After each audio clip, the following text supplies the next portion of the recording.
Welcome to the January 29th, 1992 class with Reverend Ann Hart. Now let's see if this tape works. By God, it's going. Okay, I mentioned the secret doctrine of Madame Blavatsky last week, didn't I? Mm-hmm. Okay, I thought I did. She was a real character. Her writings are very deep. They're hard to understand. They're worthwhile for somebody who can't understand them. Jim Tingley recommends them. Okay, The Law of the Higher Potential by Robert Colliard. That's Colliard. That's a good book to read. It's called The Law of the Higher Potential.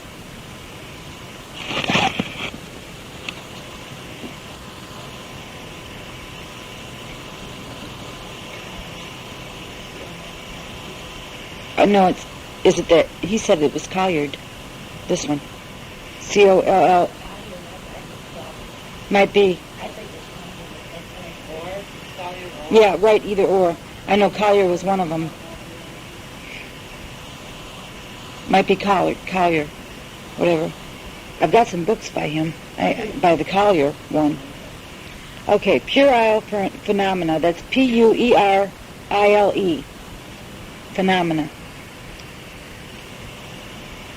That comes from the Latin puere, which means boy or childlike, child. That is phenomena such as table tapping, raps and knocks, that type of thing is childlike. It's the beginning stages. And it's also a little mischievous. Little mischievous things that happen around your house are puerile phenomena. I think more dog bones if he's on the steps. Oh, man. Don't worry. Be happy. Let him have fun. What was that last word? Puere. Puere. Puere. It means childlike. Sometimes lower entities or undeveloped entities will use that type of phenomena. And when you're first developing mediumship, that's the type you'll get. Those kind of things. At first, that's the beginnings of it. The raps, the knocks, the table tappings, that type of thing. Little ornery things like missing around the house, misplaced, and things like that. Okay, obey the principles that I gave you earlier in the earlier lessons, because that will develop your mediumship very quickly and help you in all phases of your life. And above all, be yourself. I know of a person, I won't mention any names, that years ago sat in class here, or was a young man, and he wanted to be so much a medium that he imitated Reverend Tingley right down to the voice and the whole bit, you know, Cindy. And it was really ridiculous. I mean, he got up on the platform and made a total fool of himself. He was not being himself. He was trying to be somebody else, you know. And it was admirable in the way he admired him was great.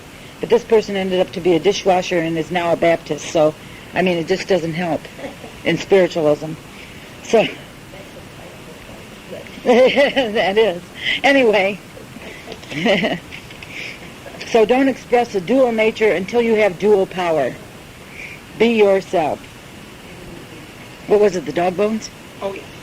You can have them all, I don't care. That was all in one sitting in. No, take him home for him. Leave him here when he comes to class. Okay. Breathing is important to mediumship. I gave you some new breathing techniques last week. And that is very important to mediumship, to do your breathing. I told you before, it opens up the psyche, the body, it helps the organs, it helps everything in your body, mind, soul, and spirit to function together. Ether, or air, is the fount of all human and spiritual power.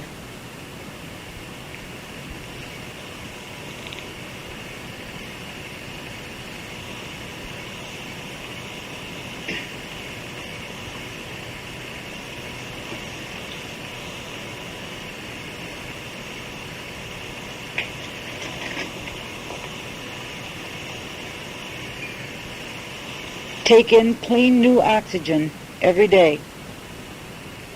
Improper breathing is the cause of death more than any disease, because the organs do become diseased if they do not have the proper breathing, the proper air.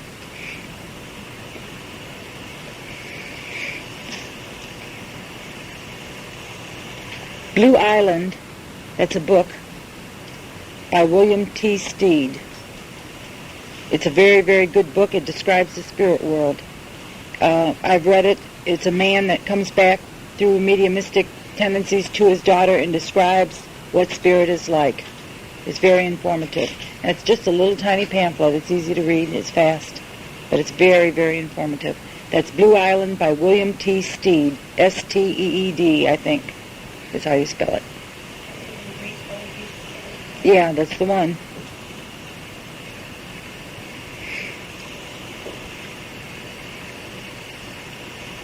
Phenomena is something out of the ordinary. We talked about superordinary last week. In other words, what is phenomena to us is natural. It's a natural way of doing things in the spirit world. And it's really natural to us. We just have to be aware of it. I'll go check that out. Turning on the 5 physical senses is not progression. You will notice that as you breathe more and do the proper breathing and do the psychic exercises, that your 5 physical senses will be heightened. You will be able to see farther distances, you'll be able to hear better and things like that. But that is not necessarily progression. That is just being aware of your physical senses, okay? When you actually see things psychically and hear them psychically, that's when you're progressing. Sensitivity is the basis of all mediumship. And sometimes when you're sensitive, you'll get a headache when spirit is near, you'll feel very cold, or you'll get nauseated. And that is just a temporary condition. It will leave, but nausea is common, especially among trance mediums. And that is spirit presence.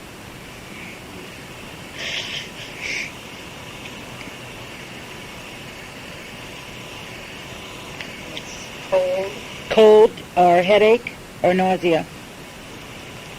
Or sometimes very hot, depending on the power. If it's an extremely powerful spirit and you're really in rapport, you might get extremely hot. That'll happen to you if you ever give messages or if somebody's really trying to communicate with you very closely.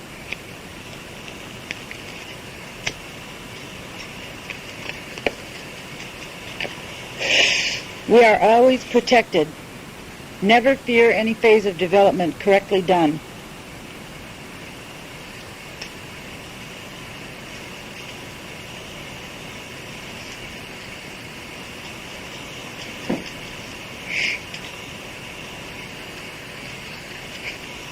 Your guides progress as you progress. Every step up you go, they go with you, and a little higher. When learning to communicate with your guides, remember that they too have to learn to communicate.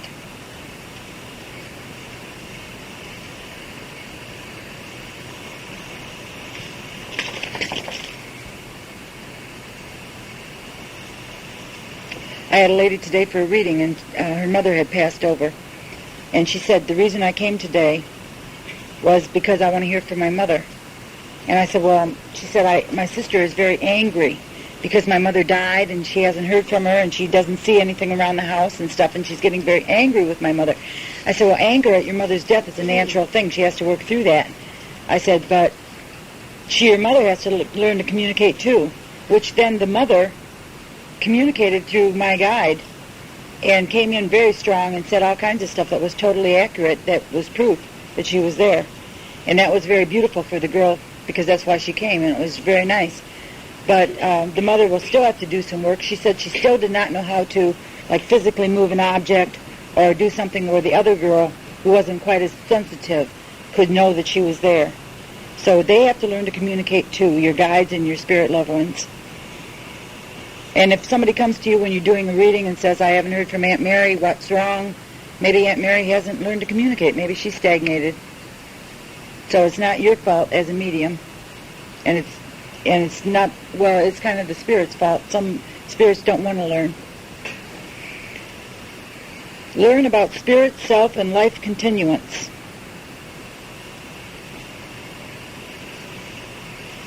The physical plane is really unimportant.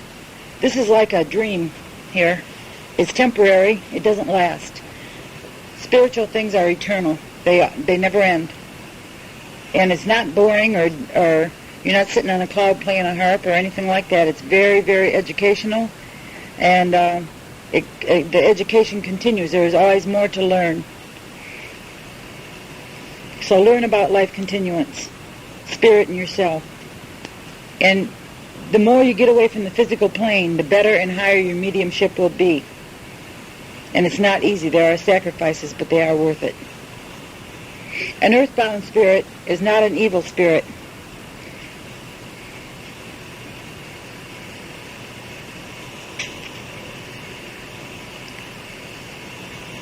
It's just one who hasn't taken the time and willingness to advance and progress in spirit. They have to want to progress.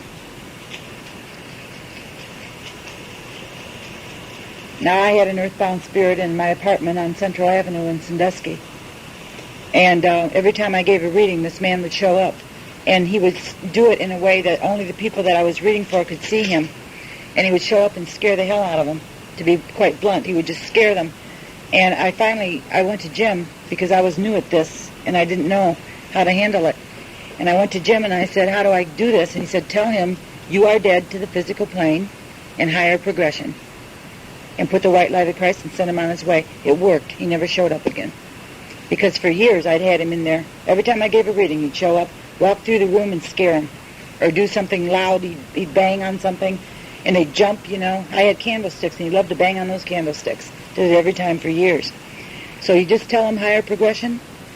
Tell them that they are in spirit, that they should be. They're not in the physical plane anymore.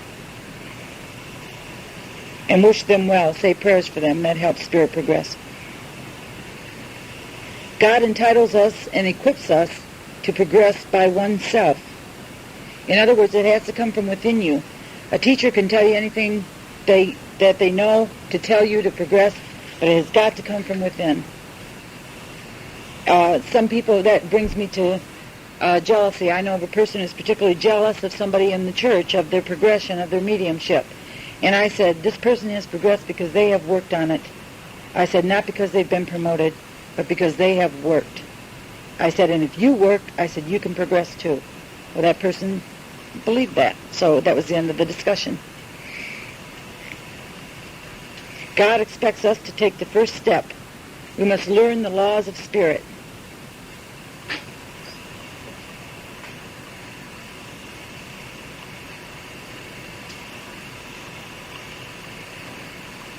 Earn your progression. It is your birthright.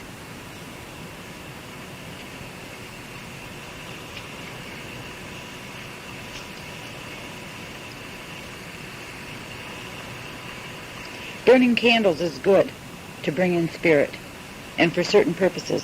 White candles are always good. White is the meshing of all the colors. So it entails all the colors of the spectrum. It's the presence of all. Black is the absence. I would not advise burning black candles, but I would advise burning white ones, pink ones, anything you want, but black. I do not advise black. It's a very low vibration. It's the absence of color. That draws in spirit, in case I didn't mention that. And also pray a lot. That helps. You can pray at any time. A wonderful wish, I wish someone was well, is a prayer. Sending out energy helps earthbound spirits.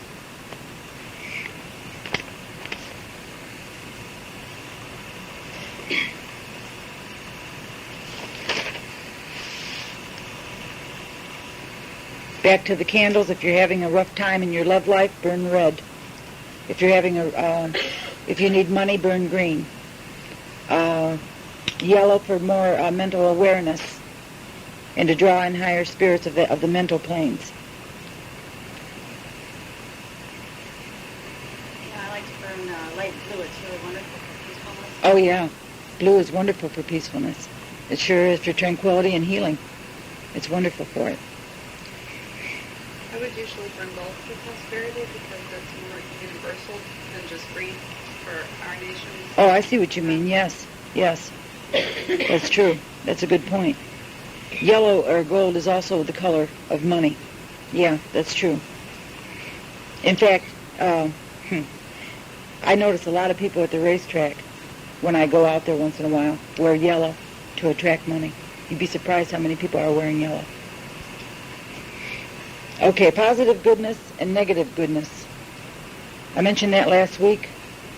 Everything is goodness. It's all of God. The negative just hasn't been developed.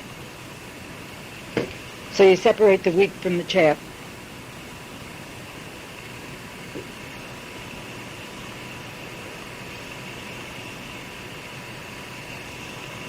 Oriental teachings, some of them are very good.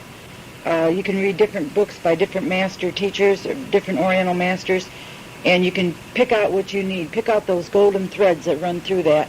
Not all of it's going to appeal to you. Depends on your vibration and what you've learned so far. Feeling and inspiration are what a true mystic learns from what the words and books can't tell him. So in other words, words and books are great, and you can get a lot from books. But feeling and inspiration are what you should really be learning.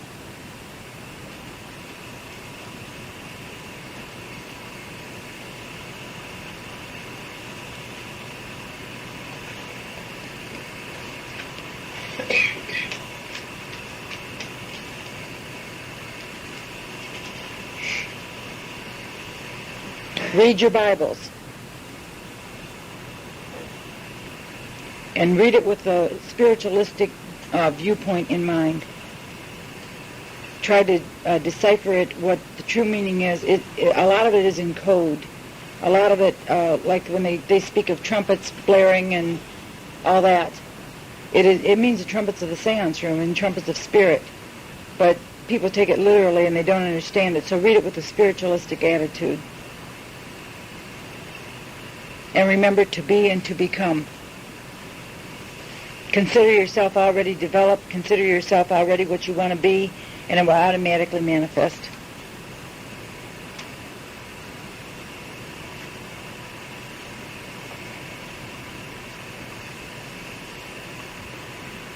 The Children's Lyceum Manual, that's Lysium, by Andrew Jackson Davis, is a very important book to read.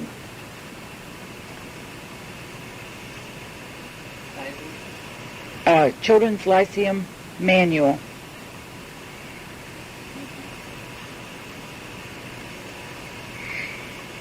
The Quakers knew about the great source of silence, thought, and prayer. They were quite similar in the spiritualist beliefs, the Quakers were. And spiritualism is the breath of every religion.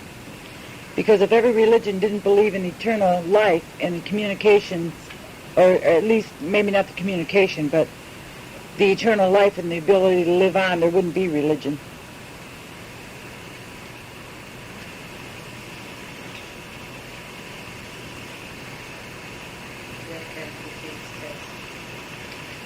Does he like those little ones?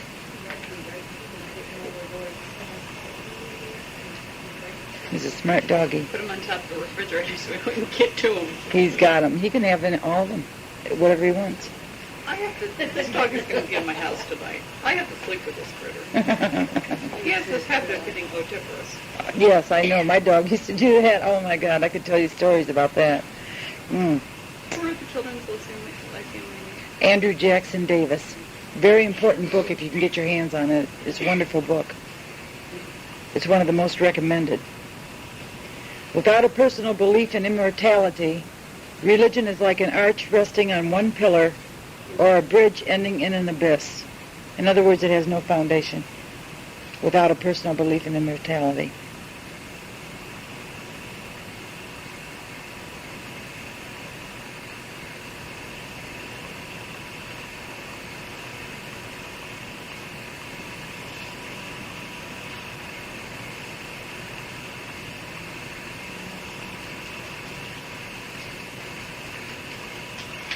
Experience is important to progress. Many people are led to the spiritualist belief by experiences they've had in their lives, or how they've grown, and how they've thought about things, or the passing of a loved one. So it's all due to experience. And that is how people grow, through experience.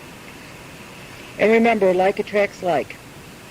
So whatever you're like, that's what your guides are going to be like. They're going to be carbon copies, especially your joy guides. They will mimic you, and they will do exactly what you do. A good example of that is John Lilek's joy guide is a real ripsnorter.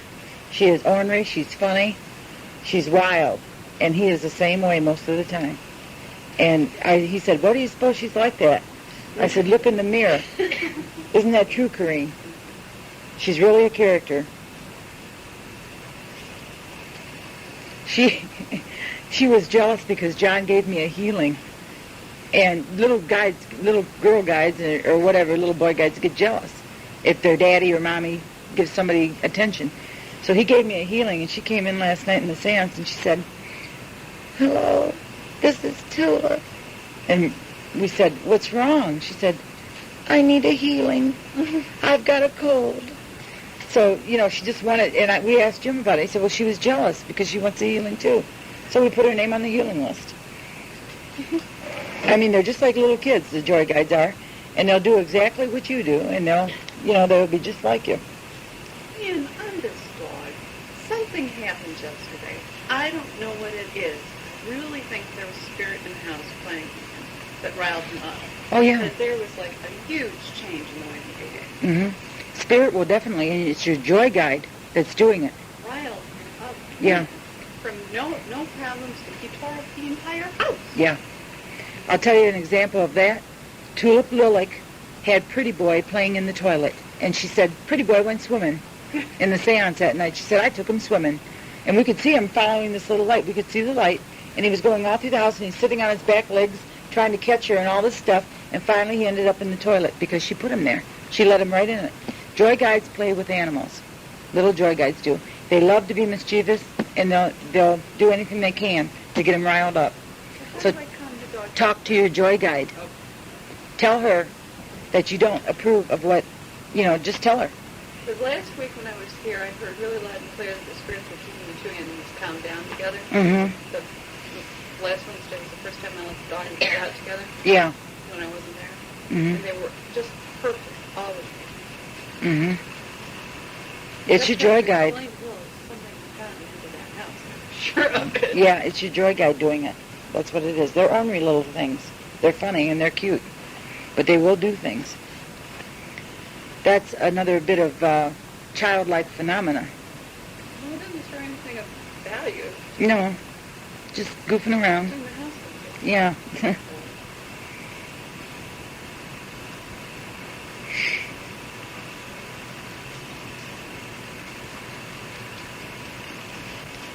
Okay, we have the physical expression of life, the physical plane, the etheric plane, that is the go-between plane of the physical and the astral. So we have, first of all, the lower spiritual planes. There are ones lower than this. And then the physical, then the etheric, and then the astral. And there are higher ones. What's that? There are lower ones. There are lower ones. Like if someone is very, very evil. Yeah, so did I. No. That there are lower planes than this one.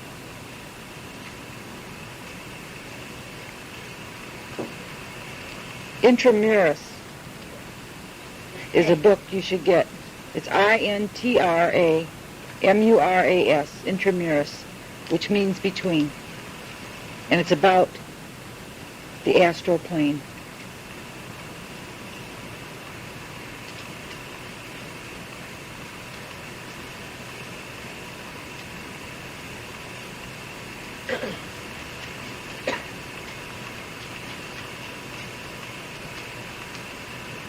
Andrew Jackson Davis, which I mentioned before, was a Lyceum teacher in spiritualism. He taught, which means he taught the children. Yeah, he founded the whole idea of Lyceum. I'd like to, if we ever have children in this church, little children, I'd like to get something started with that, with teachings, like have somebody teach them if we had... If? Well, when she's old enough. That'd be my contribution.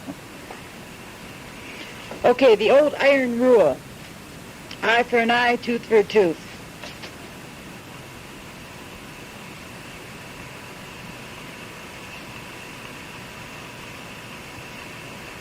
Evil for evil. We know that it's definitely not good. It's not the way to live. It's not the way to think. It's not a proper rule.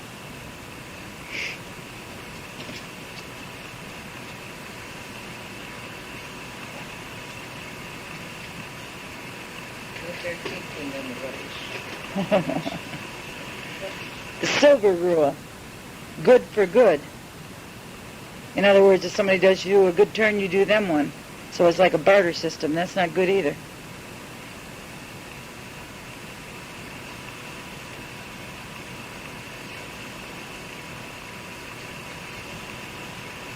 But the golden rule is the one. Love thy neighbor as thyself. That's what Christ taught. The other two rules were before Christ. After Christ, it was the golden rule, and that's the way we live or should live today. Love thy neighbor as thyself. Yeah, return good for evil. That's right. And it's very hard, but love always conquers hate. It will always win out. You might not know it. You might not be aware of it, but it will win. It's very hard when someone's hurt you so much or something like that to be loving to them. But it's the only way to conquer the situation and to stop the negative feelings on both sides. It's the only way. Even if you do it spiritually, if in your prayers, and they don't even know it, that's fine.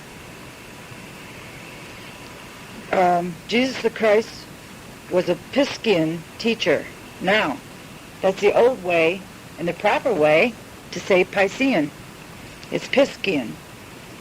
The phonetic spelling would be P-I-S-K-E, with the emphasis on the K-E, A-N.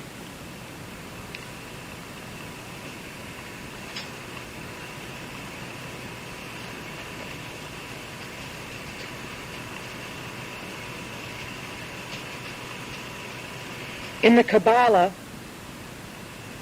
which is the ancient order of the ancient Jews, their book, Ancient Mysticism,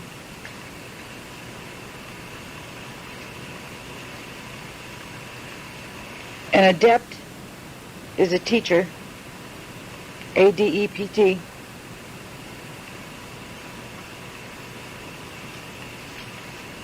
an initiate, I-N-I-T-I-A-T-E, is a student. That's true of any teaching. But the mediumship was in the hands of very few of the adepts. Most of them were not mediumistic. I have a Kabbalah somewhere, which I've always wanted to read, but never got around to it yet. But if anybody would like to borrow it, I'll dig it up and find it wherever it is. Does he? He's wonderful, Ted Andrews is. He was here, he spoke here years ago when I first came, and it was just wonderful. He's a wonderful medium, wonderful person. I'd love to have him back here on a Tuesday night or even on a Sunday. That would be wonderful. Okay, love is the key to life.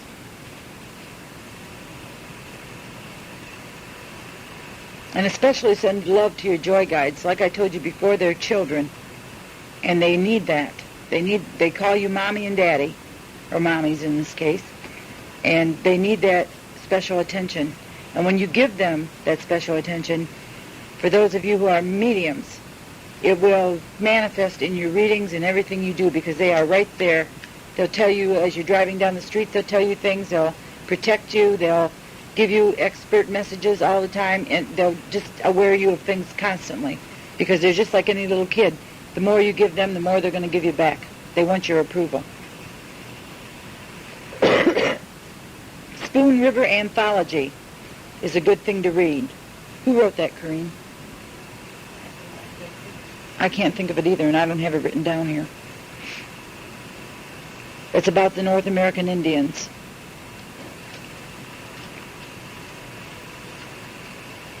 Is that also called Chief Seattle's Prayer? I think it might be.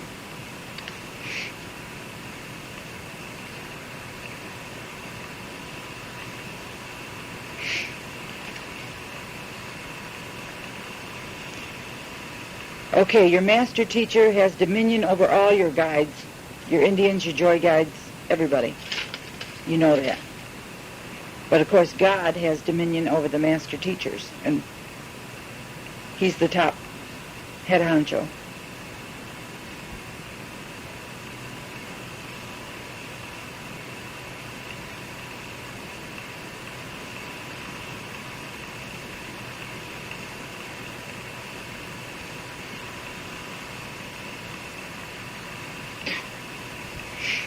Okay, time remains, but we go. In other words, time is constant on the earth plane, but in spirit, there is no time, there is no space. It just is. There could be an orchestra playing right here in this room right now in spirit, and we wouldn't know it, and they wouldn't know it. They're not in tune with us at the moment, maybe, at that particular time. This could be anywhere at any time. The planes overlap. There could be all kinds of stuff going on in here, and we would not be aware of it because our vibration is slower. And they would not be aware of it either because theirs is higher. But time remains, and we go. We go into spirit. And that brings me to in the earth plane. We are in the earth plane. We're not on the earth plane. We are in it. It overlaps with the concentric layers of spirit, the different planes. So we are in the earth plane, and we are in the physical expression. And when you say the Lord's Prayer, thy will be done in, how does that go now? Yeah, wait a minute, let me think. Okay, that's not the part I wanted to get to. Our Father who art in heaven, hallowed be thy name. Thy will be done. Thy kingdom come, as it is in heaven. Yeah. Anyway, it's in. It's in. It's not on earth. It's in earth. Because we are in the earth expression. We are in the physical. We are not on it. We are in it.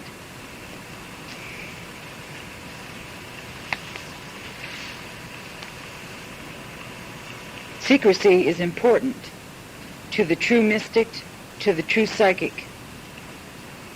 You have to be secretive. You will find things in psychic phenomena and things that happen to you, deep realizations, realities, truths that your doctors will give you in the silence, in your own mind, that you absolutely cannot find the words to express. When something really psychic happens to you, very often you cannot express it in words. And that is part of the secrecy thing. They want it that way. When you are initiated into the White Brotherhood or into certain degrees of spirit, which they will as you get more progressed, they will tell you it has got to remain secret. You are not allowed to talk about it. They will actually make you forget it so that you don't talk about it in some cases. And there is an order of secrecy to be initiated into. And that is very important to mediumship, is secrecy. A neophyte is a beginner. Neophytes need personal self-adjustment and have to become acquainted with themselves first.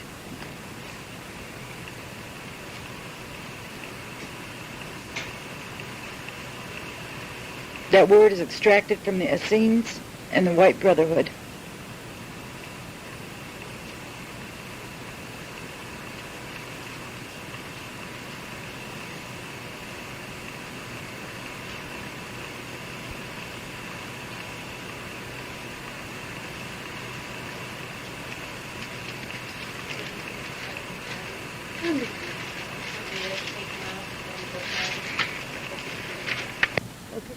Metaphysical riddle. Up I was, down I am, but upside down am I. Anybody know what that means? Any interpretations?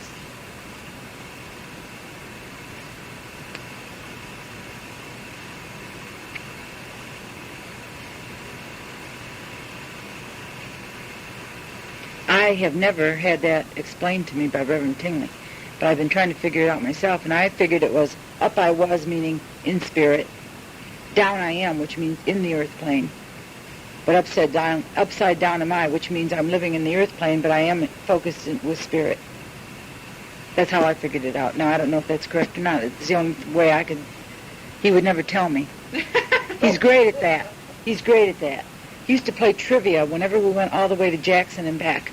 He'd give me trivia questions and historical things and stuff like that, and if I didn't get the answer right, he would never tell me the right answer.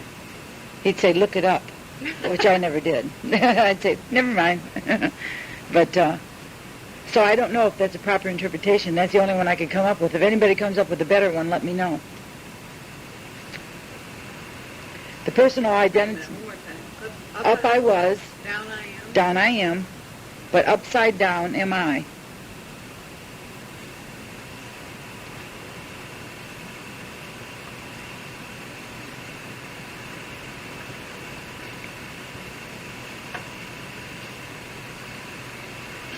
Okay, the personal identity of the individual remains after the change called death.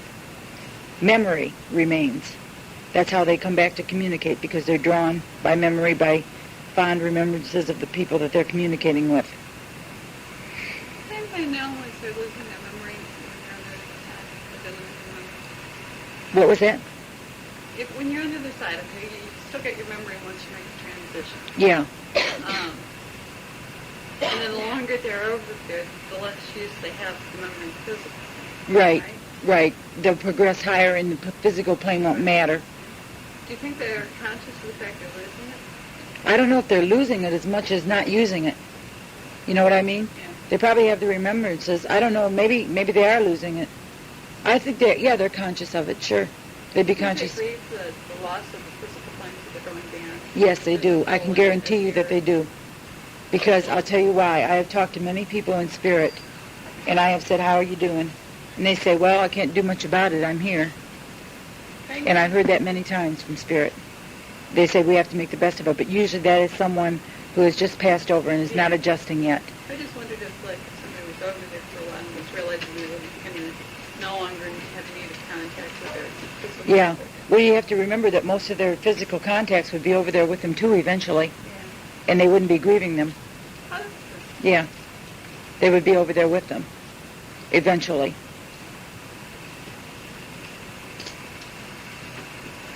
I have the feeling that when you go beyond something for so long, then you begin to not remember, but not because you're forgetting, it's because you've gone beyond it. Yeah, it just isn't important anymore. Yeah, I think that's about the way it is. Yeah.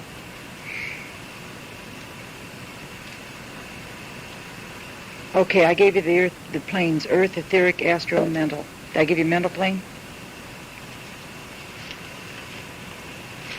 The higher you climb, that's when you see yellow lights. That's very important. If you see a yellow circle, or a red and yellow circle, or red, yellow, and blue, those are from the mental planes, the teaching planes. Those are from the philosophy and the deep truths. They're very high. So when you see a yellow light around somebody, you know that they're pretty with it. Or if you see one for yourself, if you see one when you're at home or wherever you are, that means that you have a high guide in your presence. You have a master teacher there.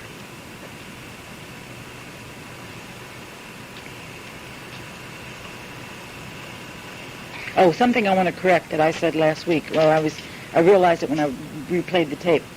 I told you that if you have a bad temper and anger and a fit or whatever, that your guides will scatter. They will. But your doctors, your higher guides that know how to control that, will stick around. They're not going to desert you or anything. It's like the joy guides and the smaller ones that can't take that kind of stuff will scatter. But the higher ones, the doctors who understand that and forgive 70 times 7, will be there.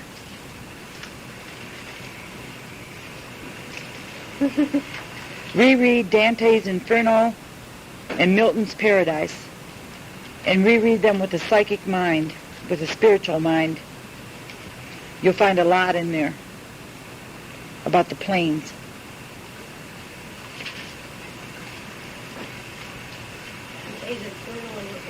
And Milton's Paradise.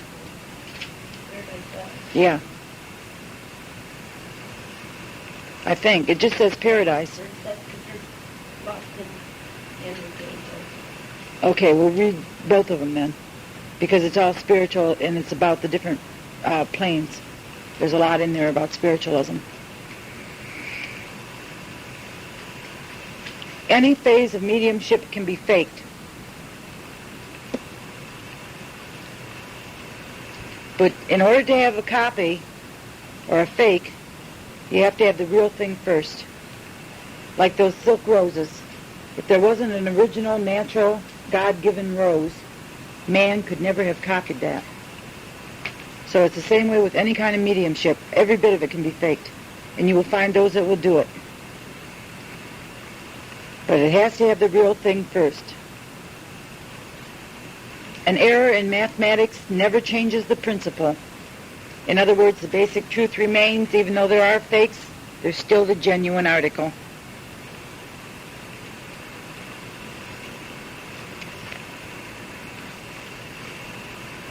And in the Bible it says a tree is known by the fruit it bears. In other words, the more highly evolved you are, the more fruit you will have on your tree. And the following line is, and the tree with the most apples has the most clubs beneath it. In other words, people will try to knock you down. The higher you climb, the colder it gets.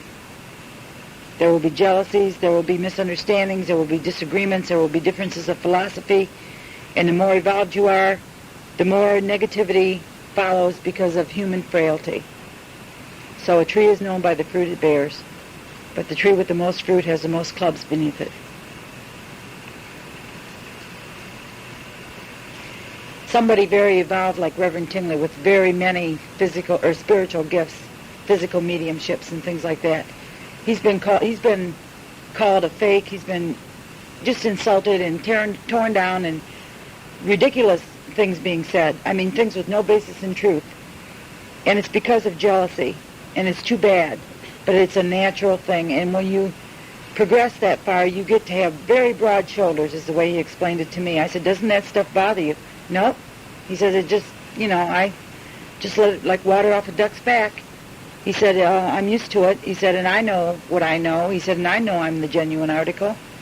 He said, so I don't have to worry about it. I'm not insecure about it.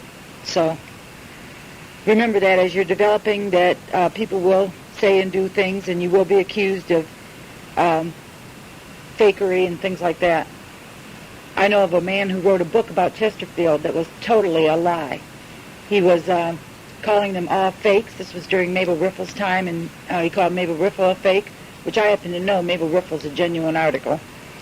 And he was jealous, and he wrote this book, and he spread it all over the United States. It's probably still in print. In fact, I know it is because people have brought it to my attention. And it was all because he couldn't develop mediumship on his own. And he was faking it, so he accused everybody of it. But the truth was that he was the only one that was.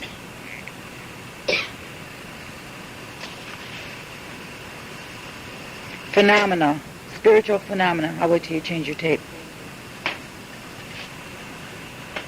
Yeah. Spiritual phenomena expresses and exalts the power of God.